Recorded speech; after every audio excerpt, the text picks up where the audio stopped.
두 번째 시간 시작하겠습니다.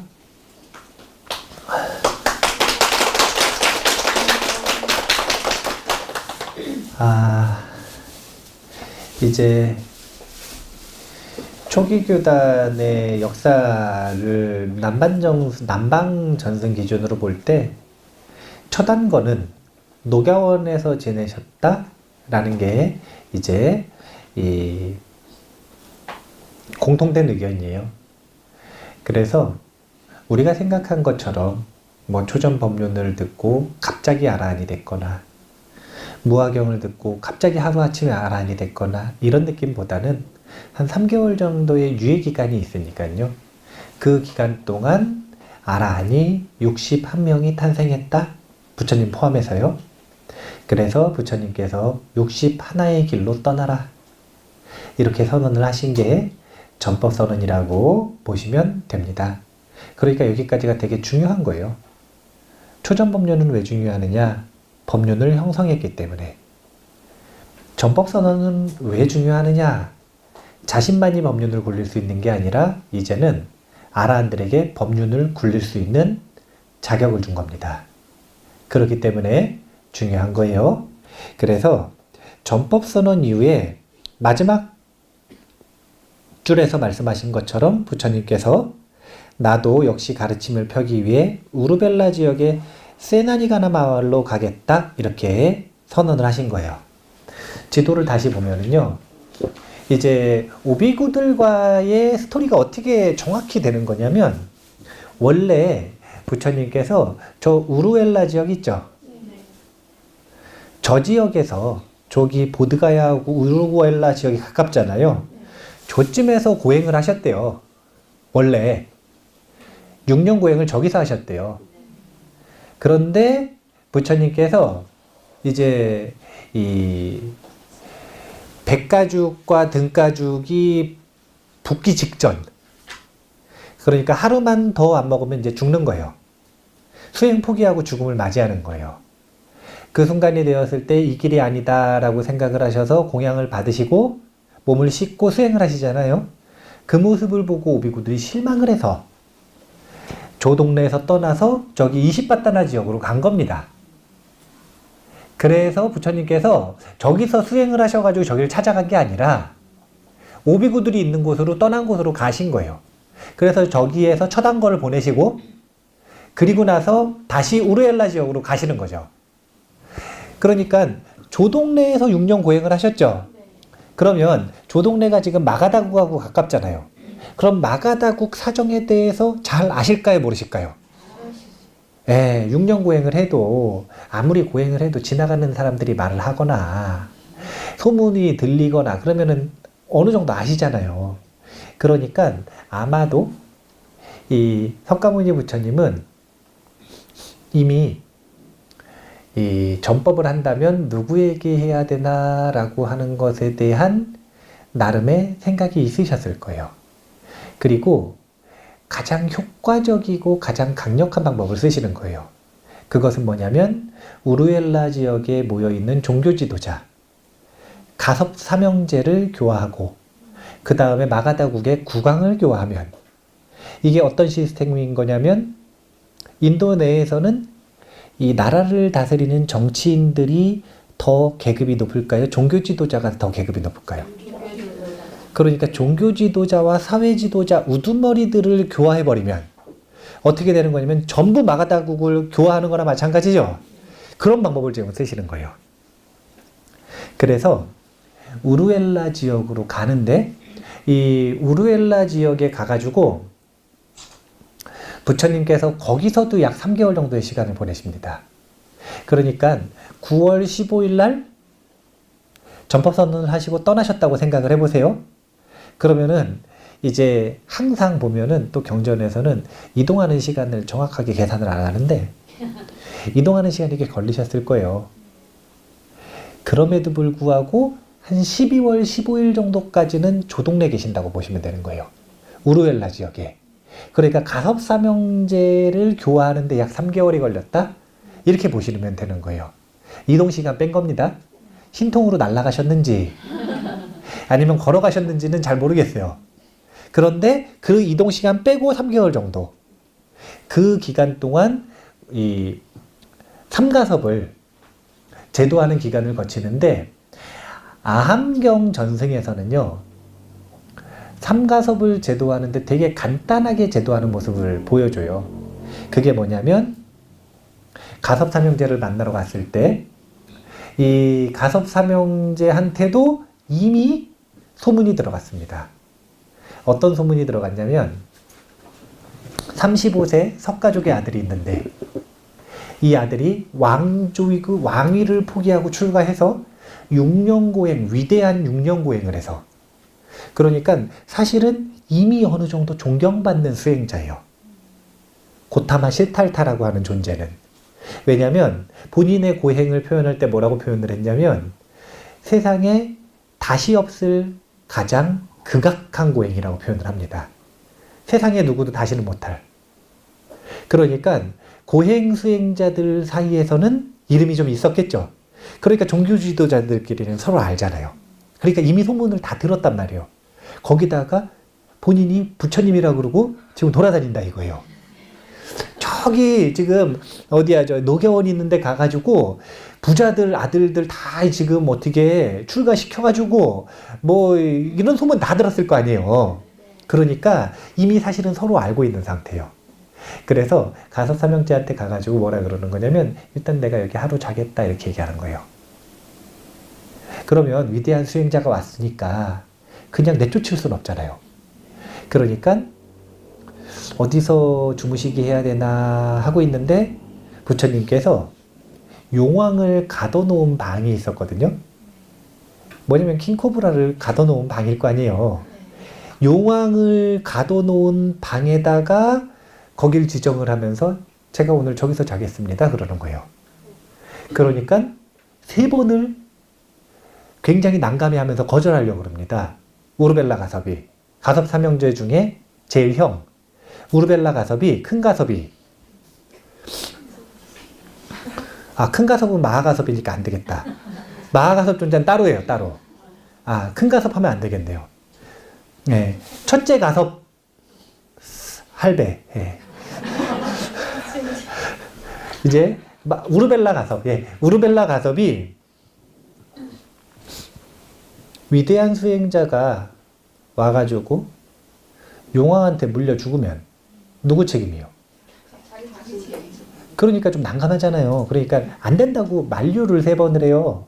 근데 부처님 들어가셔가지고 주무셨어요. 아니나 다를까 밤에 막 소리가 들리는 거예요. 막 불을 뿜는 소리부터 시작해서 온갖 소리들이 들리는 거예요. 배화교 종교 지도자들이었거든요. 불을 숭배하는. 그러니까 온갖 소리들이 들리니까 아이고 위대한 수행자가 갔구나. 나 때문이다. 그러고 있는데 석가모니 부처님이 멀쩡히 나왔어요. 그러더니 아함경전 보면은 바루를 들고 나와가지고 제가 용왕을 여기다 잡아왔습니다. 그리고 용왕을 바루 속에다가 신통으로 조그맣게 만들어가지고 넣어놓은 거예요. 그래서 용왕을 굴복시킨 거죠. 그러니까 그 모습을 딱 보고 나서 이 가섭 삼형제 중에 우르벨라 가섭이 저런 표현을 하는 거예요. 위대한 수행자는 크나큰 신통과 크나큰 위력을 지녔다. 신통을 부리는 맹독을 품은 독사인 흉악한 용왕을 위력으로 그 위세를 꺾어버릴 수 있단 말인가? 그러나 그는 참으로 나와 같은 거룩한 님은 아니다. 이게 아함경 속에서는 아함전승에서는 저 용왕을 굴복시킴으로써 단번에 마하가섭이 아니라 가섭 삼형제를 전부 교화시키는 것처럼 나오지만 니까야 요 남방전승에서는 3개월 이 아함전승에서는 단박에 굴복을 시키는 것처럼 보이지만 남방전승에서는 그 3개월의 기간 동안 이 공을 들여가지고 우르벨라 가섭부터 교화하는 모습이 그대로 전해집니다.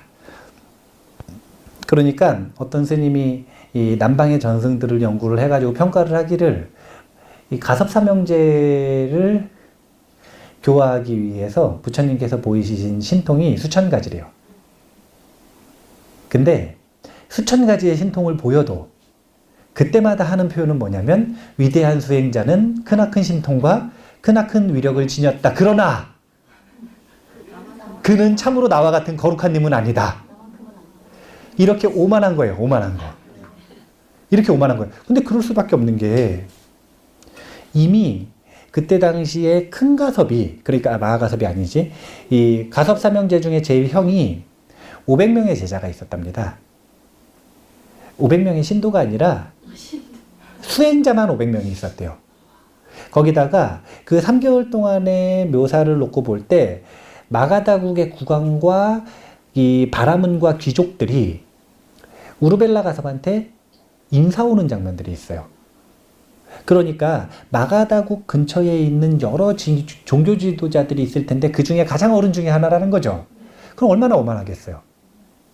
나름 근거가 이씨 오만할 거 아니에요. 네. 그러니까 나와 같은 거룩한 인은 아니다 이거예요. 저 오만함을 꺾는데 3개월의 시간이 투자가 되는 겁니다. 그래서 이 마하바카라고 하는 스님들이 배우는 율장 대품이라고 해서 율장이 있거든요. 그 율장에 사실은 가장 초기 교단의 역사가 순박하게 적혀져 있어요.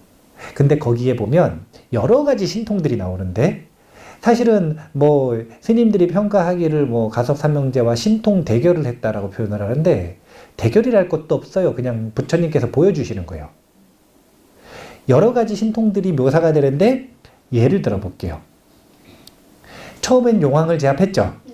그 다음에는 어느 날 밤에 우르벨라 가섭이 밤에 나왔는데, 문 밖에 나왔는데 위대한 수행자인 고타마 시탈타가 머무는 그 숲이 무지개 색깔로 환한 거예요. 그래가지고 근처에 가서 이렇게 보고 이야기를 들어보니까 사천왕들이 내려와 있네요.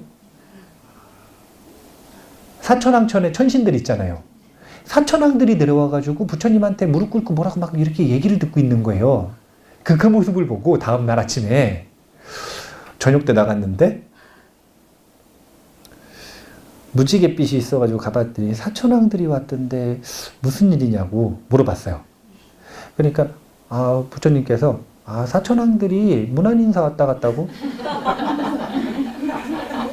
그러니까 또 위대한 수행자가 위력이 대단하구나. 그러나 나처럼 거룩한 님은 아니다. 다음 날은 제석천왕이 왔어요. 그 다음엔 또 범천왕들이 옵니다. 그렇게 하늘의 천신들이 가장 높은 천신들까지 다 와가지고 문안인사를 차례차례 드리는 거예요. 그런 걸 딱 보고 나서 항상 똑같은 생각이에요. 위대한 수행자는 대단하구나. 하지만 나같이 거룩한 님은 아니다. 거룩한 님, 이게 뭐냐면 아라한이 아니라는 거잖아요. 본인이 아라한이라고 생각을 하는 거예요. 자기가 지금. 본인이 지금 불을 숭배해서 아라한이 됐다고 생각을 하고 있는 거예요. 그러니까 자기가 아라한이다라고 생각하는 사람 교화하기가 진짜 힘든 거예요. 예. 이 사이비의 여러 가지 조건 중에 하나가 내가 예수님보다 높다고 하면 사이비예요. 내가 하나님보다 높다고 하면 사이비예요. 본인이 부처님의 재림이다. 사이비예요. 사이비예요. 교주, 종교의 교주보다 본인이 높다. 약간 미친 거예요. 지금 정신이 약간 나간 거거든요. 그리고 그런 사람은 교화하기가 진짜 힘든 거예요. 부처님 직접 가서도 이렇게 고생하시는 거예요, 지금. 부처님 직접 가셨는데 이렇게 고생을 하시는 거예요. 한 번은 또 이런 일이 있었어요. 아까 이야기했던 것처럼 마가다국의 국왕과 귀족들이 왔단 말이에요. 근데 우르벨라 가섭이 마음에서 질투심이 막 일어나는 거예요. 어떤 질투심이 일어나냐면 마가다국 국왕이랑 귀족들이 저 위대한 수행자를 보면 나 말고 저 위대한 수행자한테 귀의를 할 텐데 어떻게 해야 되나, 그리고 고민을 하는 거예요. 그 마음을 딱 알고 그날 이 신통으로 요 남선부주 말고 다른 세상 가셔가지고 공양하고 오세요. 그러니까 공양 시간에 맨날 보이시다가 안 보이시니까 우르벨라 가섭이 묻는단 말이에요. 위대한 수행자의 오늘은 어디 갔다 오셨길래 안 보이셨습니까? 그러니까 도반이 그러니까 우르벨라 가서 당신이 내가 마가다고 구강 오는데 안 보였으면 좋겠다고 생각을 해서 내가 저기 신통으로 딴 데 가가지고 공양하고 왔다고. 그리고 타신통 아니에요. 마음을 들켰잖아요. 그러니까 위대한 수행자다. 그러나 나처럼 거룩한 이는 아니다. 이거를 3개월 동안 반복하는 거예요. 3개월 동안. 수백 가지, 수천 가지 신통을 보여주는데도 설법은 아예 먹히지도 않아요. 이미 오만하기 때문에. 본인은 아라한이고 당신은 아라한 아니라 이거예요.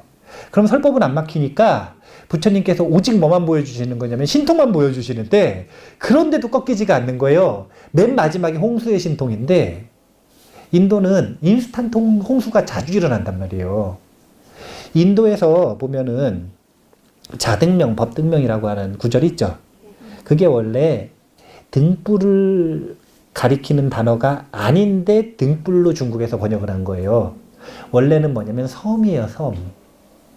섬. 근데 왜 섬이라고 하는 단어가 나오는 거냐면 인도 같은 지역은 우기 때 홍수가 갑자기 나버리잖아요. 이게 강이 범람해서 나는 큰 홍수가 아니라 비가 갑자기 그 우기 때 남방에서 비 오는 거 보셨어요? 안 보셨어요? 35도에 쨍쨍하다가 갑자기 이 세숫대야로 물 붓는 것처럼 막 비가 내려요. 근데 그게 한 10분 내리고 그쳐야 되는데 예를 들어가지고 1시간, 2시간 내렸다고 생각해 보세요. 그럼 갑자기 물이 불어가지고 홍수가 나버리겠죠? 이런 게 인스턴트 홍수인데 이때 섬이 왜 중요한 거냐면 그 지리를 잘 아는 사람은 그때 어디가 안 잠기는지를 알아요. 갑자기 홍수가 났을 때 어디로 가면 사는지를 안단 말이에요. 그게 섬이요, 그게. 인도에서 갑자기 지금 아까 저희 지도 보셔요, 지도. 저희 불교 중심 지역이 여기인데 바다 있어요, 없어요? 없는데 무슨 섬 얘기가 나와요. 그게 무슨 섬이냐면 그 갑자기 홍수가 탁 났을 때 그때 어디로 가야 되는지 이게 지금 섬에 의지한다라는 거예요. 그래서 가섭사명제하고 생활을 딱 하는데 갑자기 우기 때 비가 막 와가지고 비가 막 내려가지고 인스턴트 홍수가 난 거라. 그러니까 우르벨라 가섭이 위대한 수행자가 이 동네 지리를 모르니까 지금 첫 홍수 아니에요. 그러면은 쓸려가가지고 죽을 거라 이거예요. 그래가지고 손을 벌벌벌 떨면서 이제 위대한 수행자를 구하러 가야 된다고 갔는데 보니까 석가모니 부처님 주변에만 비가 안 와.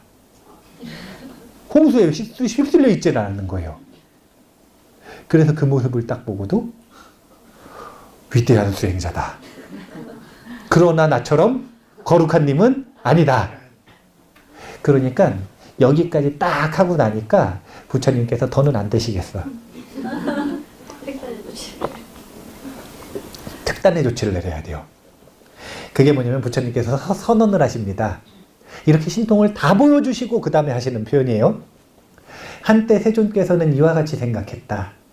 오랫동안 이 어리석은 자들은 이와 같이 위대한 수행자는 크나큰 신통과 크나큰 위력을 갖고 있다. 그러나 그는 나와 같은 거룩한 님은 아니다 라고 생각한다. 내가 이 결발행자를 자극해보면 어떨까?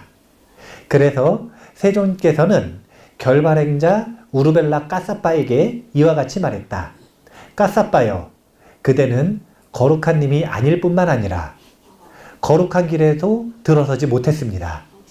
그대가 거룩한 님이 되게 하던가 그대가 거룩한 길에 들어서게 하는 그러한 그대의 길은 없습니다. 그러자 결발행자 우르벨라 까사빠는 세존의 두 발에 머리를 조아리고 세존께 귀의하였다. 근데 저 문장을 잘 보세요. 까사빠요, 그대는 거룩한 님이 아닐 뿐만 아니라, 이거 무슨 뜻이냐면 아라한 아니라는 거죠. 두 번째는 거룩한 길에도 들어서지도 못했습니다. 수다원도 못했습니다. 이런 뜻이에요. 도의 입구에도 들어오지 못했습니다. 더군다나 마지막 문장 보세요. 그대가 거룩한 님이 되게 하던가 거룩한 길에 들어서게 하는 그러한 그대의 길은 없습니다. 이건 뭐냐면 그대의 가르침, 그대의 법 속에는 수다원이 되는 방법조차 없습니다.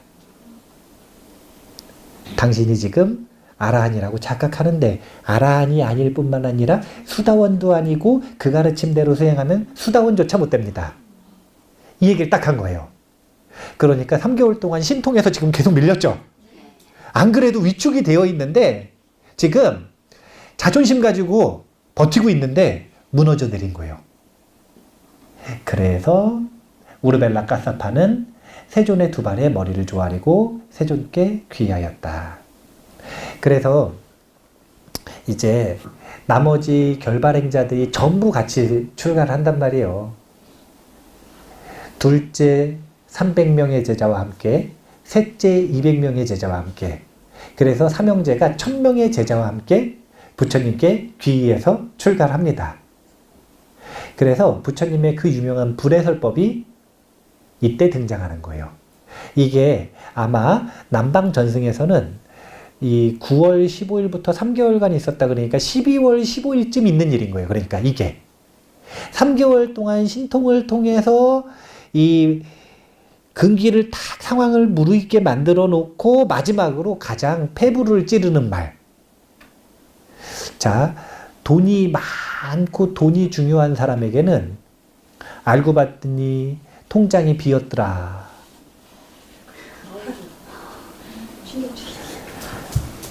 당신이 믿고 있는 그 통장의 수가 허수더라.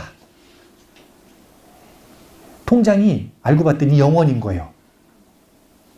이러면 자기가 믿고 있었던 의지처가 완전히 무너져야 안 무너져요. 예, 근데 본인이 아라한이라고 믿고 있는 거룩한 님에게는 본인에게 뭐가 전부냐면 법이 전부죠. 예, 근데 보니까 그게 아니래요. 그러니까 무너져 내린 거예요. 그래서 불해설법, 아주 유명한 불해설법이 나오는데 이 배화교도들은 불을 섬겼단 말이에요. 불을 섬겨서 거룩한 님이 되고자 했어요. 그래서 비유로서 불을 가지고 설법을 하시는 거예요. 그 불의 설법의 내용은 뭐냐면 세상은 이미 모두 불타고 있다. 탐욕의 불과 분노의 불과 어리석음의 불이 너의 눈에서 타고 있고 귀에서 타고 있고 코, 맛, 촉감, 안입이 설신의 육군이 세상의 모든 육군은 이미 탐진치의 불로 타고 있다 이거예요. 그래서 그 불을 꺼야만 열반에 도달할 수 있다. 불을 섬겨서 아라한이 되는 것이 아니라 그 불을 꺼야만 아라한이 될 수 있다. 설법을 딱 들으시고 위대한 수행자 1000명들이 또 아라한이 되십니다. 그러니까 이제 단위가 좀 틀려졌어요. 61명 아라한 된 다음에 전법선언을 하셨잖아요. 지금 우르벨라 가서 있는 그곳에 가가지고 3개월 동안 1003명을 교화하신 겁니다. 1003명을 아라한으로 만드신 거예요. 이제 소문은 일파만파 뻗지기 시작했어요. 소문이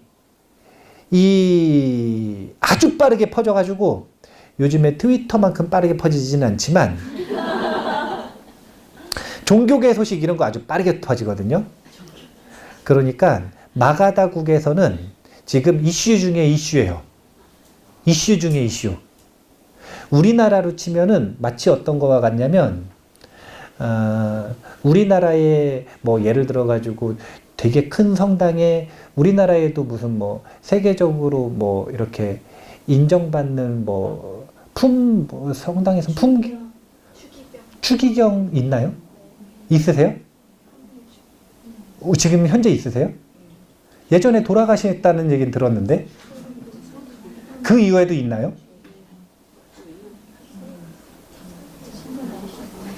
성당 다니시는 분. 아, 여기서 물어보면 안 되지. 예.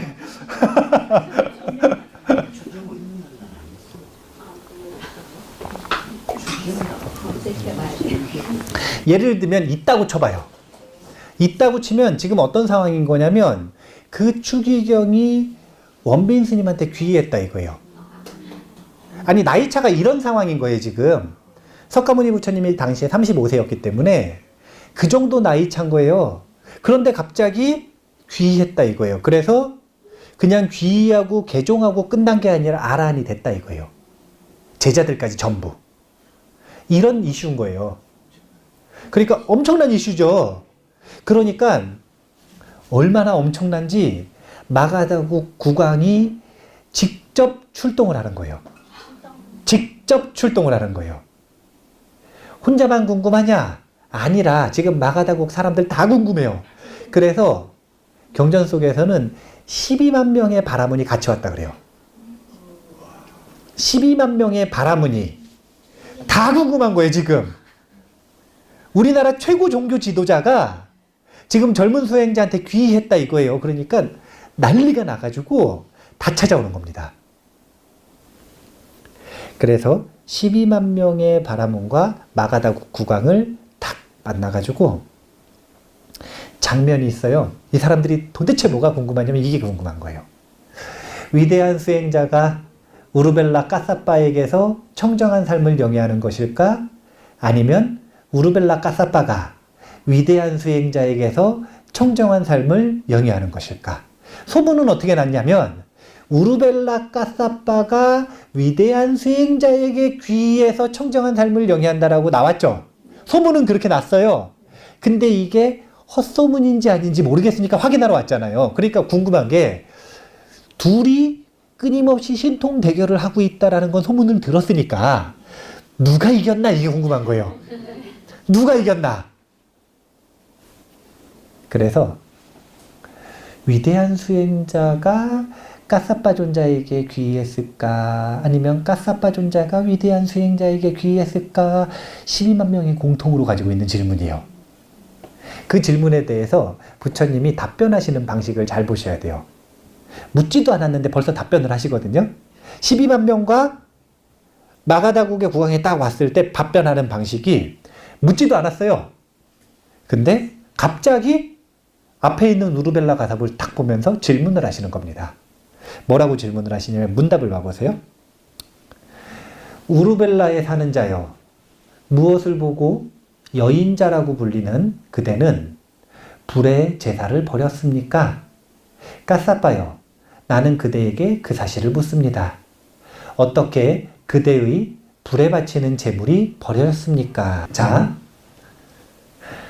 어떻게 그대의 불에 바치는 제물이 버려졌습니까? 그러니까 까사빠 존자가 대답을 하는 겁니다. 제사는 형상과 소리와 또한 맛, 감각적 쾌락의 욕망과 여인을 환영합니다. 이것은 티끌이라고 집착의 대상 속에서 알고 그러므로 저는 제사와 공의를 즐기지 않습니다. 그 전에 배화구의 가르침을 버렸다는 거죠. 부처님께서 또 질문하세요.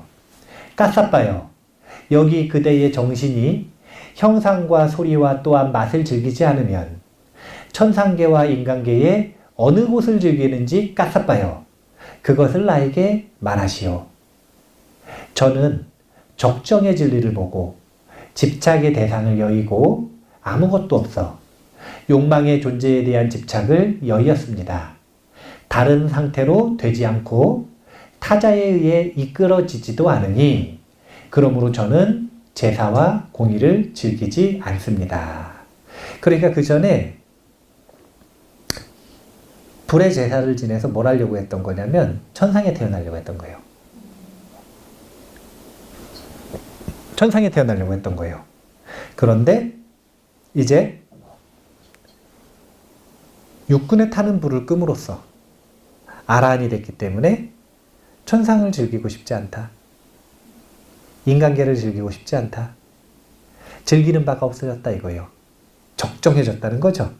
그런데 이 문장을 제가 일부러 다 실었는데 지금 이 모든 문장들을 통해서 부처님께서 뭘 보여주고 싶은 거냐면 한마디로 요약하면 이렇게 질문하신 거예요. 우르벨라 가섭에게 지금 저 자세한 내용들 다 빼고 질문을 했다면 어떤 질문을 하신 거냐면 사람들이 궁금해하는 걸 대신 물어봐 주신 거예요. 사람들은 뭘 궁금했냐면 젊은 수행자가 스승일까? 나이 많은 우르벨라 가섭이 스승일까? 이게 궁금했죠. 그러니까 부처님께서는 질문 듣지도 않고 대신 질문을 해주신 거예요. 우르벨라 가섭에게. 우르벨라 가섭이요. 그대의 스승은 누군가? 이렇게 질문하신 거예요, 사실은. 근데 그것을, 그 가르침의 핵심을 저렇게 길게 질문을 하신 겁니다. 그런데 그 내용이라고 하는 건 당신의 스승이 누구인가? 그럼 그에 대한 답변은 뭐냐면요. 12만 명의 바라문들이 있는데, 마가다구 국왕이 있는데, 우르벨라 가섭이 탁 일어나서 부처님 오른쪽으로 세 바퀴를 딱 돌고 부처님 발등에 머리를 대고 귀의하는 거예요. 엄청난 퍼포먼스죠. 사람들의 궁금증이 한순간에 사라졌어요. 한순간에 딱 사라졌어요. 그렇게 한순간에 탁 사라지고 나서 마음의 신심이 탁 찼을 때, 그때 아까 이야기했었던 보시에 대한 가르침, 지계에 대한 가르침, 천상과 지악, 악을 그치는 것, 선을 닦는 것에 대한 가르침을 알려주시고, 그리고 사성제에 대한 가르침, 법륜도 굴리셨습니다. 이미 준비된 자들이잖아요. 국왕이고 바라문들이잖아요. 그래서 11만 명의 바라문들이 수다원이 됐대요. 그 자리에서. 1만 명의 바라문들은 독과를 얻진 못했지만 신심이 생겨서 제가불자가 됐다고 합니다. 그 자리에서 11만 명의 바라문들이, 그러니까 이제 요즘으로 치면 11만 명의 지식인들이 그 자리에서 수다원이 됐다 그래요. 이렇게 부처님께서 마가다국의 종교 지도자와 사회 지도자를 단박에 귀의시키는 장면이 언제 이루어지는 거냐면 성도 후 9월 15일부터 12월 15일까지 이때 이루어지는 거예요. 이해가 되시죠? 이게 보면은 그 국사 배울 때는 연도 외우는 거 좋아요, 안 좋아요? 그래, 안 좋아하셨으면서 또 은근히 여기서 9월 15일부터 이런 표현 들으면 또 좋아요, 또. 뭔가 좀 자세히 하는 것 같고, 정확히 하는 것 같고. 예. 근데 이 9월 15일이라고 약속한 거라는 걸 아셔야 돼요. 예. 그때 이루어졌는지 안 이루어졌는지는 누구도 몰라요. 전화해봐야 알아요. 예. 전화 직접 해보셔야 돼요. 그래서 그렇게 마가다국에 12만의 바라문이 귀의를 했습니다. 정리를 좀 해볼게요. 이제 이 전승이 틀린 건데, 남반 전승에서는 4월 8일을 지금 성도날로 본 거예요. 성도날로. 그러니까 부처님 오신 날에 대한 기준이 지금 어떤지 제가 이 초기경전 하나 가지고 지금 보면서 정리를 한 거라 전체적으로 다시 한번 이 날짜가 어떻게 된 건지 확인을 해보기는 해야 되는데, 그 전승 속에서는 4월 8일을 성도로 봤어요.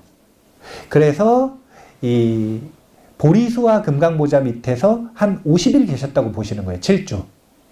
그러면 50일 계시면 아까 이야기했던 것처럼 한 5월 30일 가까이 되죠.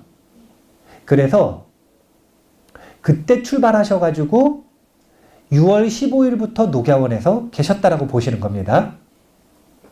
그러니까 이동하는 날짜는 정확히 계산을 안 한 거죠. 그래서 첫 안건은 어디서 지내셨냐면 녹야원에서 9월 15일까지 지내셨다.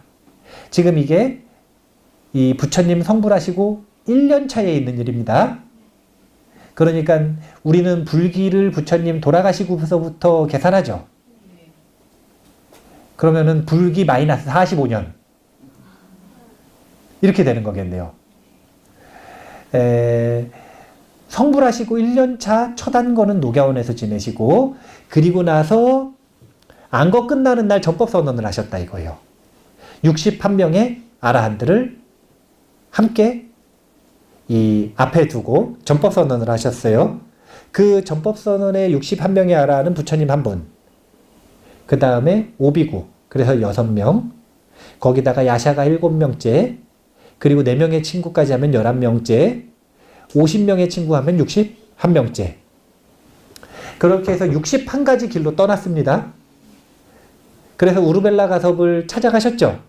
그래서 3개월 동안 신통을 보여주셔가지고 마지막 이 활용점점의 한마디, 당신은 아라한이 아닙니다.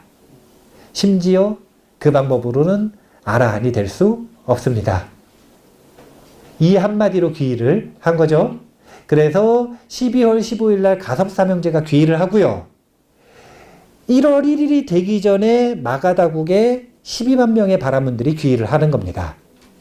그렇게 되면 국왕과 12만 명의 바라문들이 귀의를 했으면 거의 느낌이 국교 수준이죠. 그러니까 이제 마가다국에서 본격적으로 포교 활동을 시작을 하시는데, 그때 음력 1월 1일 날 이때 마승비구를 사리불이 본다 그래요. 사리불 존자가 이때 마승비구를 만난다 그럽니다. 그래서 사리불 존자와 목건연 존자가 그날 곧바로 제자들 250명을 데리고 출가를 하는 거예요. 아, 여기 계신 분들은 금강경 안 오셨었죠? 오신 분도 계시고 안 오신 분도 계시죠? 제가 금강경 때 얘기를 했잖아요. 그때 사리불 존자 출가하는 이야기를 했었잖아요. 근데 재밌는 건 사리불 존자하고 목건연 존자가 본인들 제자들을 데리고 출가를 했는데 본인들만 빼놓고 제자들이 다 아란이 된 거예요. 스승격인 목건연 존자하고 사리불 존자는 아란이 못 됐는데 제자들은 전부 아란이 된 거예요. 목건연 존자는 일주일 뒤에 졸다가 열심히 수행하는데 나만 아란이 안 돼가지고 졸다가 부처님한테 한 소리 듣고 아란 됐어요. 이 졸음을 극복하는 설법을 딱 들으시고 그 다음에 아란이 됐어요. 목건연 존자는 그런 식으로 아란이 됐고, 그 다음에 또 일주일 뒤에 사리불 존자는 남에게 설법하는 걸 옆에서 듣고 있다가 아란이 됐어요. 그렇게 해서 목건연 존자가 일주일 뒤에니까 1월 8일 날 아란이 됐다 이거죠. 그 다음 사리불 존자는 또 일주일 뒤니까 1월 15일 날 아란이 됐다 이거죠. 그리고 이날 1250 아란의 대법회가 이루어지는 겁니다. 이날 부처님의 생애에는 단 한 번의 대법회예요. 부처님의 생애에는 여러 부처님마다 한 번의 대법회가 있을 수도 있고 3번의 대법회가 있을 수도 있대요, 평균적으로. 근데 석가모니 부처님은 단 한 번이에요. 저 대법회의 기준이 뭔지 궁금하지 않으세요? 일단 1250 아라는 어떻게 숫자가 되는 거냐면 가섭사명제의 제자 1000명, 거기다가 사리불 존자의 제자 250명, 거기다가 이제 이게 1250인데 1255라고 얘기하는 경우도 있죠. 이 부분은 어떻게 되는 거냐면 가섭사명제에다가 목건연 존자, 사리불 존자 합쳐서 1255라고 이야기를 하는 겁니다. 1250아란의 대법회든 55아란의 대법회든 그게 기준이 있어요. 대법회의 기준. 기준을 제가 알려드릴게요. 대법회에는 4가지 조건이 있어야 된대요.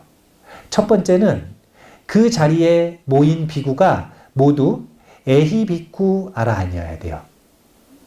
에히비쿠, 이게 빨리어로 무슨 뜻이냐면 오라 비구요, 이렇게 해서 출가한 존재들. 부처님 처음에 출가를 할 때는 출가하고 싶습니다 그러면 삼귀도 안 하고요, 에히비쿠, 오라 비구요 하면은 곧바로 비구가 된 거예요. 에히비쿠 아라한이어야 돼요. 그러니까 대법회의 조건이 아주 까다로워. 에히비쿠 비구여야 되고 거기다가 아라한이어야 돼요, 법회에 참석한 이들이. 그 다음 두 번째는 그 비구들이 모두 육신통을 갖추어야 돼요, 참석한 비구들이. 그리고 세 번째는 비구들은 모두 초대받지 않고 스스로 모였어야 돼요. 초대하고 자시고 한 건 대법회가 아닌 거예요. 그냥 자연스럽게 다 모인. 그리고 네 번째는 그날이 포사라는 날이어야 돼요. 이 네 가지 조건을 갖춘 건 부처님 당시에는 초범밖에 없는 거예요. 왜냐면 그 이후에는 사실은 이미 부처님께서 61명의 제자들이 전법선언을 해서 떠나잖아요. 그럼 60명의 아라한을 보고 출가하겠다는 비구들이 생길까요? 안 생길까요?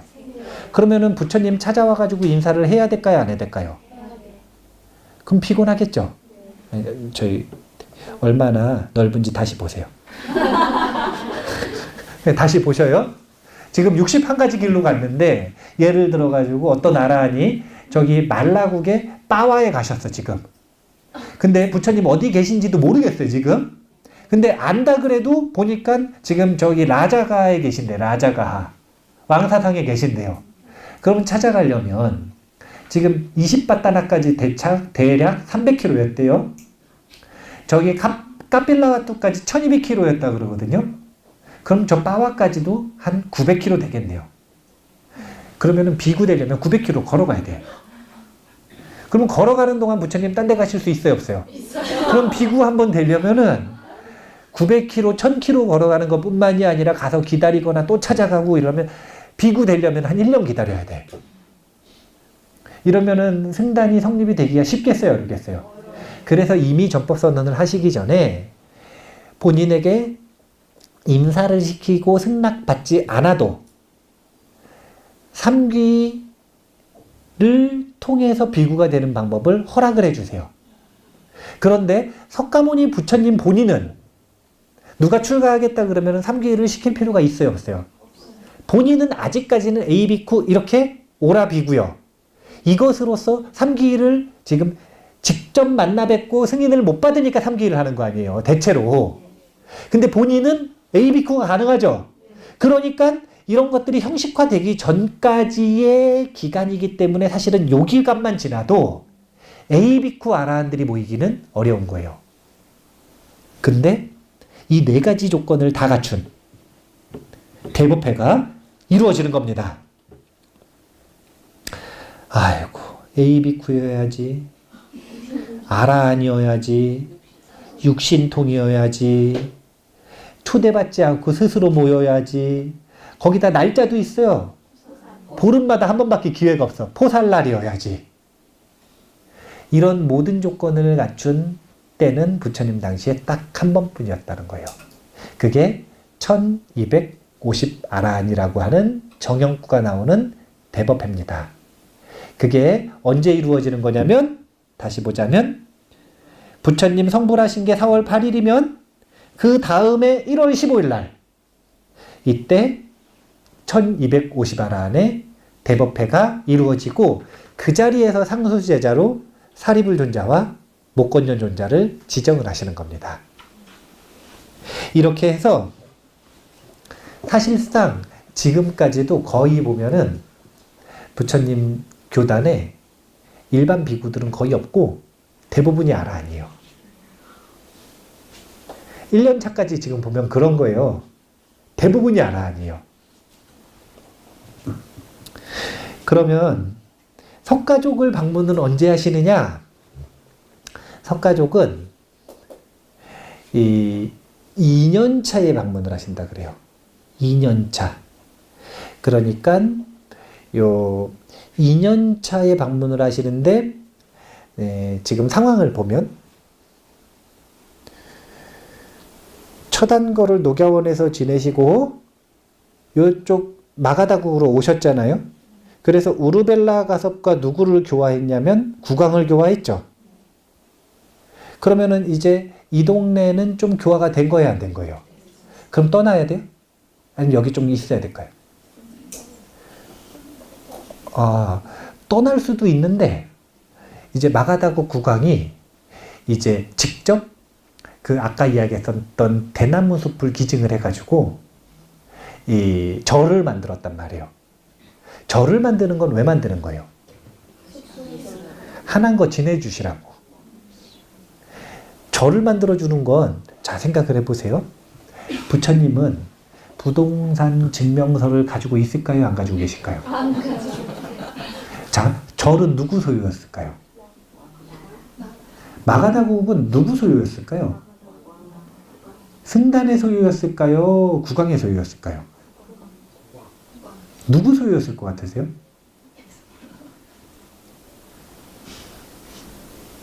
저도 모르겠어서. 아니, 왜냐면 스님들이 이걸 소유했을 것 같지는 않거든요. 그렇다면 승단이 공동으로 소유했다? 이것도 과연 그랬을까라는 생각이 들기도 하고, 근데 분명한 건 부처님께서 그것의 소유주였을까요? 아니었을까요? 아니었을 가능성이 당연히 높겠죠. 그러면 왜 공양을 올리는 거예요?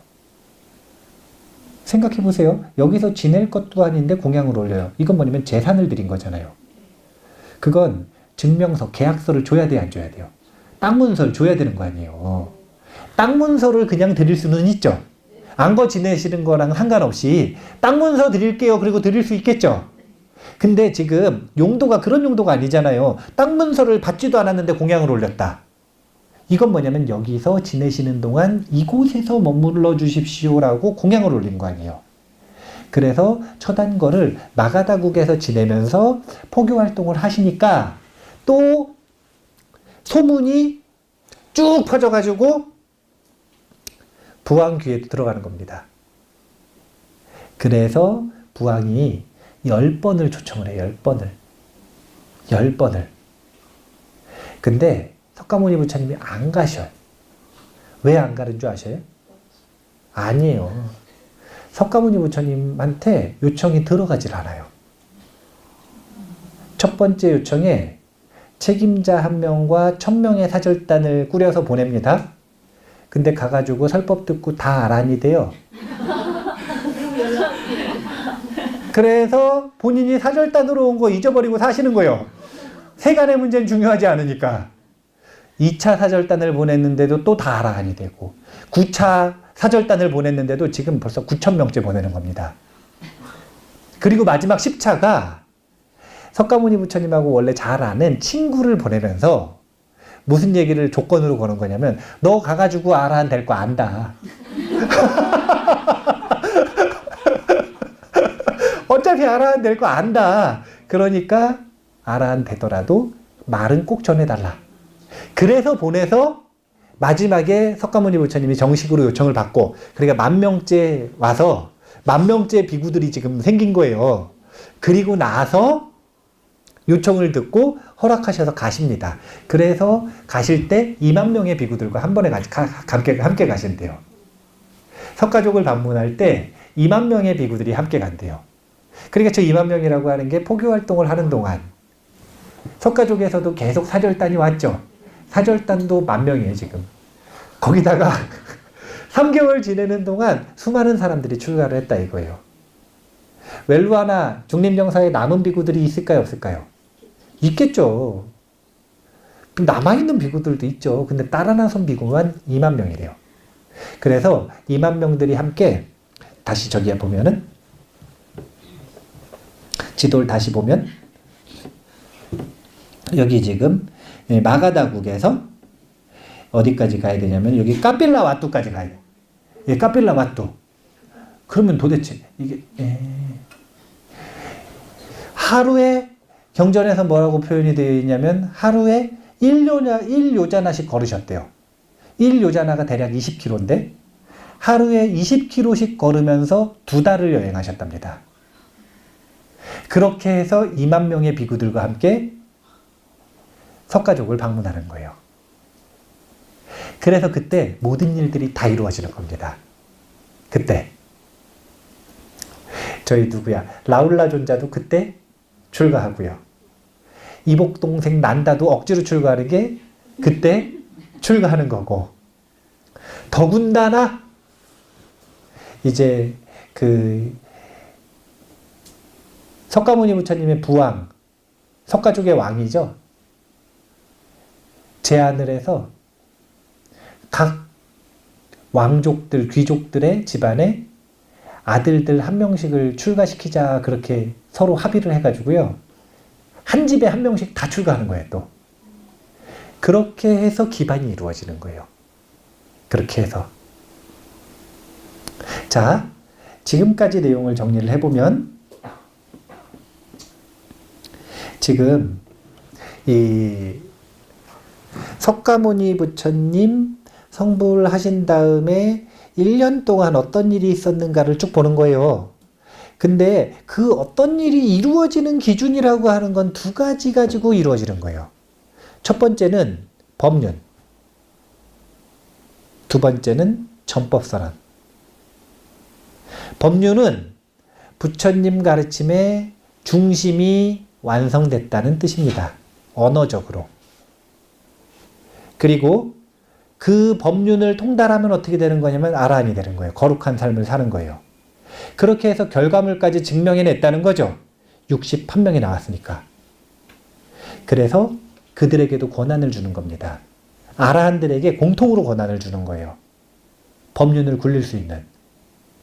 그래서 전법을 떠나고 부처님 본인도 전법을 떠나서 마가다국의 1250아라한을 만드는데 3개월이 걸리는 거예요.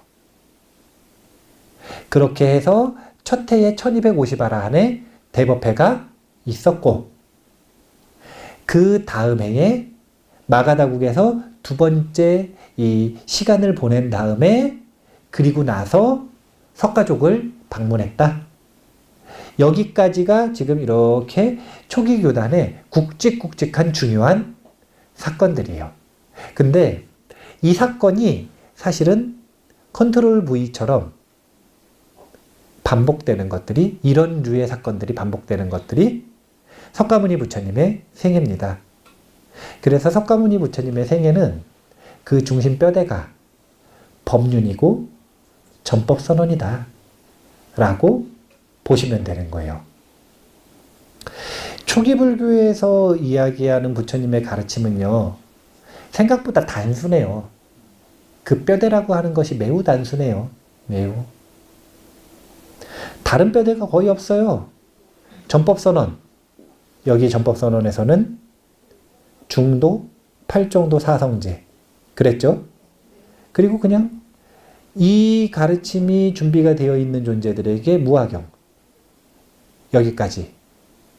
그리고 이것을 어떻게 굴릴 것인가? 전법선언의 정신으로.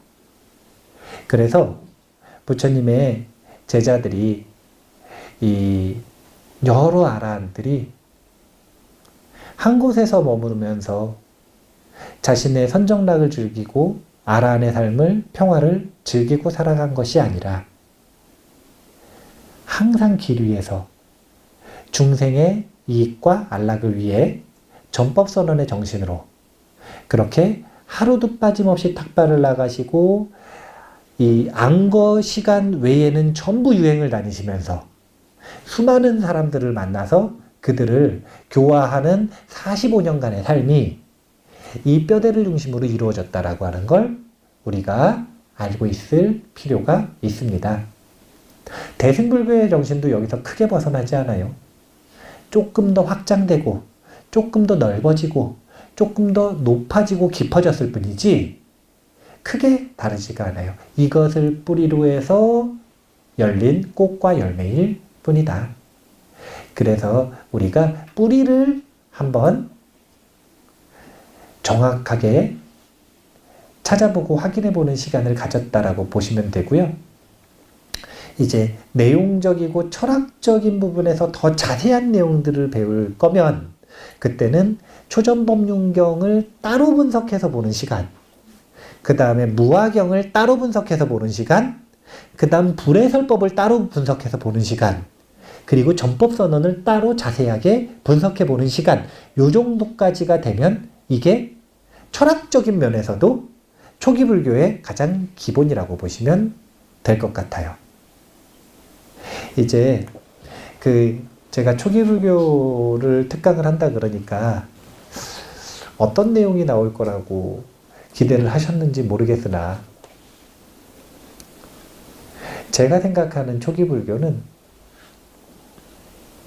고도로 철학적인 이야기가 아니라 되게 순박한 모습들이에요. 부처님과 제자들이 살아가는 모습. 어떤 공통된 기준을 가지고 살아가셨는가. 그냥 그런 모습들. 인간 석가모니 붓다가 어떤 분인가? 이런 모습들. 12연기 외울 수 있나? 이런 거 말고 12연기 해석할 수 있나? 이런 거 말고요. 그런 건 다 후대의 12연기로 정리가 된 거고요. 정리가 된 거고 그런 거 못 외워도 되는데 오히려 외울 거면은 아까 이야기했던 것처럼 석가모니 부처님 가계도 좀 외우시고 아니 외우라고 말씀드리는 게 아니라 그런 내용들을 알고 있는 게 오히려 교주에 대한 신심을 키우는 게 더 도움이 된다는 이야기를 하는 거예요. 석가모니 부처님은 뜬구름처럼 잡히지 않는 가상의 인물이 아닙니다. 우리랑 똑같이 인간으로 태어나서 똑같은 고뇌를 겪고 그 고통을 해결한 선배예요, 선배. 선배. 물론 이 석가모니 부처님의 신통을 직접 보셨으면 저분이 천신인가? 그런 생각을 했을 수도 있어요. 쌍신변에 신통해가지고 한쪽 콧구멍에서는 불 나오고 한쪽 콧구멍에서는 물 나오고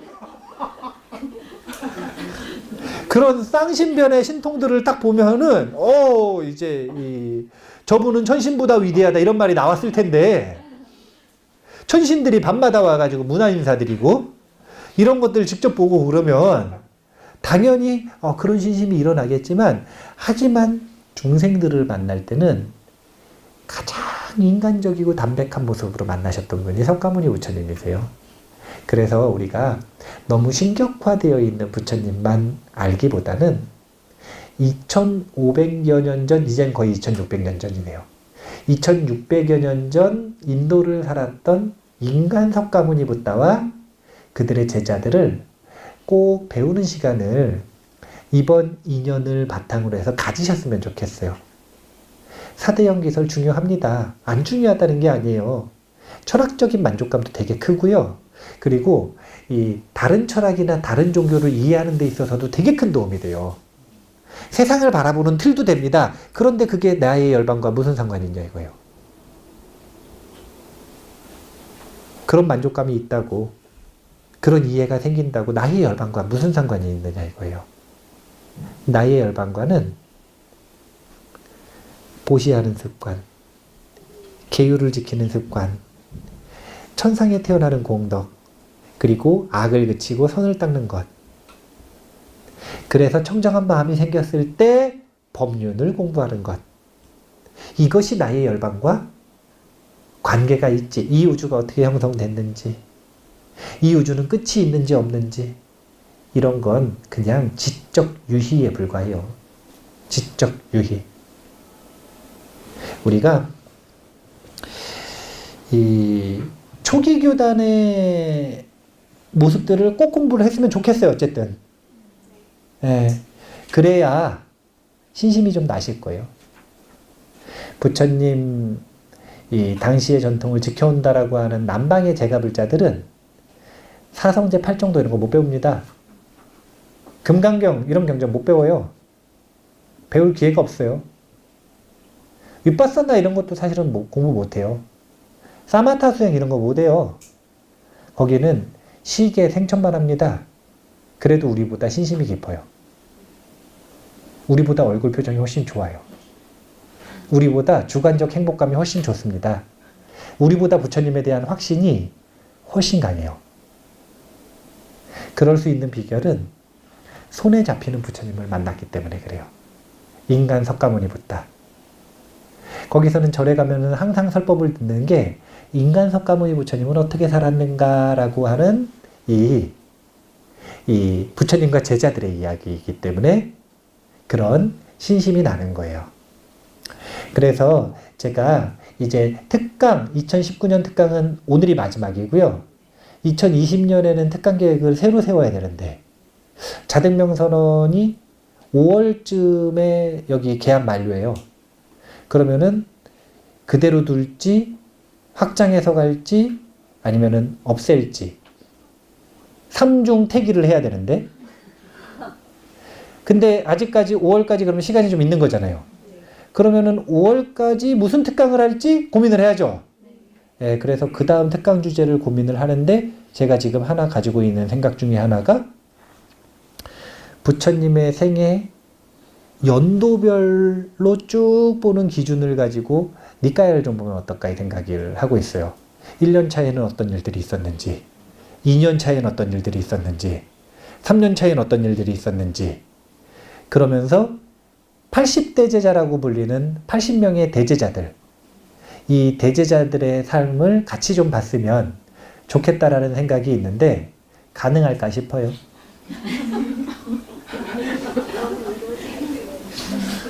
굉장히 넓은 주제라 가능할까 싶어요. 이렇게 드문드문 특강을 해가지고 과연 가능하겠나 싶은데 그래도 제가 좀 고민을 해서 중요한 사건들만 손에 꼽아서 보더라도 그렇게 좀 담백한 이야기, 초기 불교의 담백한 모습들을 한번 봐서 좀 이렇게 고도로 높아진 영적 탐욕을 좀 줄였으면 좋겠어요.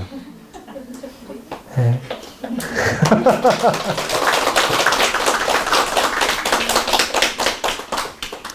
어쨌든 특강 주제는 2월 전에 정해야 되니까 제가 후보지들을 또 정해놓고 한번 의견을 또 물어보겠습니다. 예, 의견을 물어놓고 제가 마음대로 정하는 거 아시죠? 특징이 그러니까 뭐 그대로 될 거라고 생각하지 마시고 두 번의 특강을 하는 동안 이제 그래도 이 초기 불교의 중요한 내용들은 좀 본 것 같고요. 원만하게 회양이 잘 된 것 같습니다. 일단 특강 내용은 여기서 마치도록 하겠습니다. 감사합니다.